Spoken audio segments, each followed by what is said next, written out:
L'an 25 avant Jésus-Christ marque un tournant dans l'histoire de la Maurétanie, royaume berbère aux confins de l'Empire romain. Juba II, prince numide déchu, érudit et protégé de l'empereur Auguste, est choisi pour monter sur le trône vacant.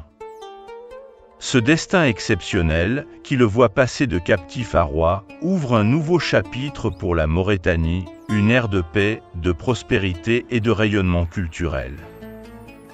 Juba II va devoir affirmer son autorité, pacifier son royaume et jeter les bases d'une politique ambitieuse qui vise à concilier l'héritage berbère avec l'influence romaine.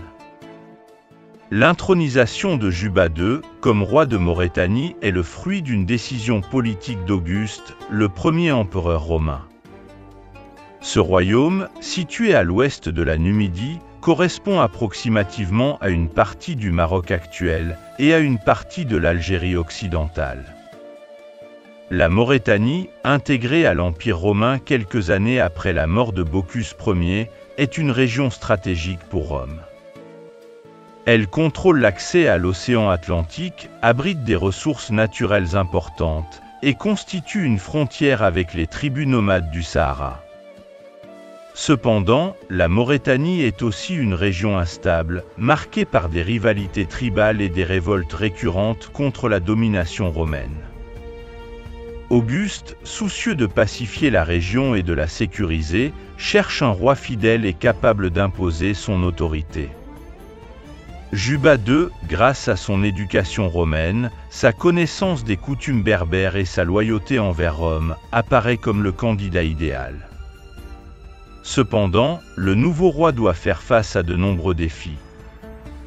D'abord, Juba II n'est pas mort, mais numide. Il est perçu par certains chefs tribaux comme un étranger imposé par Rome, et sa légitimité est contestée. Ensuite, les tribus berbères de Maurétanie, fiers de leur indépendance et hostiles à la domination romaine, continuent de se soulever contre la nouvelle autorité.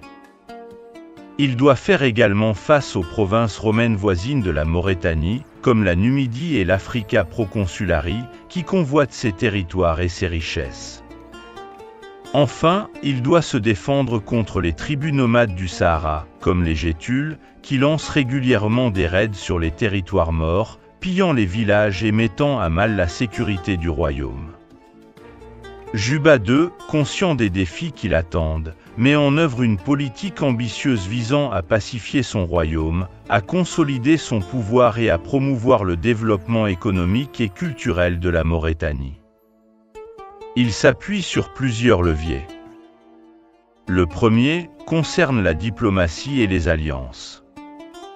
Juba II négocie avec les chefs tribaux les plus influents, leur offrant des postes dans l'administration royale, des privilèges fiscaux et des terres en échange de leur soutien. Il scelle également des alliances matrimoniales avec des familles berbères puissantes, renforçant ainsi ses liens avec la noblesse locale. Le deuxième levier concerne les réformes administratives. Juba II réorganise l'administration royale, s'inspirant des modèles romains. Il crée de nouvelles institutions, nomme des fonctionnaires compétents et met en place un système fiscal plus juste et plus efficace. Le troisième levier concerne le développement économique. Juba II encourage le développement de l'agriculture, de l'artisanat et du commerce. Il favorise l'exploitation des ressources naturelles de la Maurétanie, comme les mines d'or et de cuivre, les pêcheries et les forêts de cèdre. Il développe également les échanges commerciaux avec Rome et les autres provinces de l'Empire, exportant des produits agricoles, des matières premières et des produits artisanaux. Le dernier levier concerne l'urbanisation et la construction de nouvelles villes. Juba II est un roi bâtisseur. Il fonde de nouvelles villes comme Volubilis et Césaréa, Cherchel en Algérie, et agrandit et embellit les anciennes cités mortes, comme Sala Colonia, Rabat et Lixus. Ces villes, construites selon les modèles romains, avec leurs forums, leurs thermes, leurs théâtres et leurs temples, témoigne du rayonnement culturel et de la prospérité de la Maurétanie sous son règne. Juba II est un grand mécène des arts et des sciences. Il fait venir à sa cour des artistes, des savants et des écrivains de tout le monde méditerranéen, transformant la Maurétanie en un véritable centre intellectuel et culturel. Il fait construire des bibliothèques, des musées et des jardins botaniques, et il encourage le développement des études scientifiques et littéraires.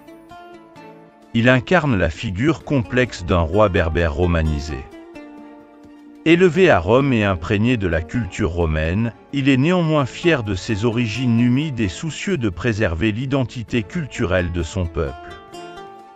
Il mène une politique subtile visant à concilier l'héritage berbère avec l'influence romaine. Il fait frapper des monnaies à son effigie avec des inscriptions en latin et en punique. Il encourage le développement des villes romaines, tout en protégeant les sanctuaires et les traditions berbères. Son règne est marqué par une période de paix et de prospérité pour la Maurétanie, qui devient un carrefour commercial et culturel entre le monde romain et le monde berbère. Vers 20 avant Jésus-Christ, le destin de Juba II prend un nouveau tournant lorsqu'Auguste lui propose d'épouser Cléopâtre Sélénée II, la fille de Marc-Antoine et de Cléopâtre VII, la dernière reine d'Égypte. Ce mariage arrangé, motivé par des raisons politiques, va unir deux destins exceptionnels et marquer le début d'une nouvelle ère. Ensemble, ils vont régner sur la Maurétanie pendant plus de 20 ans, transformant leur royaume en un havre de paix, de prospérité et de culture, et laissant derrière eux un héritage exceptionnel qui va marquer l'histoire de l'Afrique du Nord. L'union de Juba II et de Cléopâtre Sélénée, au-delà des calculs politiques, va se révéler être une histoire passionnante, pleine d'amour et de complicité, qui mérite d'être développée dans une prochaine vidéo.